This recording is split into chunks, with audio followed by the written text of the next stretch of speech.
உங்களுக்கு உங்களுக்கு சுகர் மாத்திரையும் ப்ரெஷர் மாத்திரையும் கெட்ட கொலஸ்ட்ரால் மாத்திரையும் இன்சுலினையும் நிரந்தரமாக நடத்தணுமா? நீங்கள் ஒரே ஒரு டெஸ்ட் மட்டும் பண்ணி பாருங்கள். இன்சுலின் ரெசிஸ்டன்ஸுக்கான பிளட் டெஸ்ட் மட்டும் பண்ணி பார்த்துருங்க. இன்சுலின் ரெசிஸ்டன்ஸ் நமக்கு இருக்குது அப்படின்னா நம்ம செய்ய வேண்டியது ரொம்ப ஈஸியான ஒரு விஷயம்தான். Balanced diet.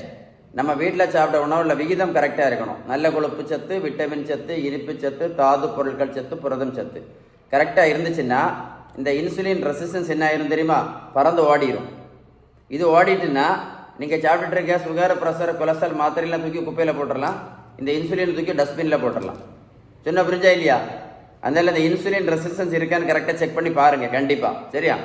உங்களுக்கு அதே மாதிரி பேலன்ஸ்டு டயட்டை பற்றி ஏதாவது உதவி இருந்தாலும் கண்டிப்பாக கால் பண்ணி பேசுங்க. இது ஒரு முக்கியமான அவேர்னஸ் வீடியோ. இந்த வீடியோ மறக்காமல் ஷேர் பண்ணி விடுங்க. யாருக்காவது யூஸ்ஃபுல்லாக இருக்கும். சரியா?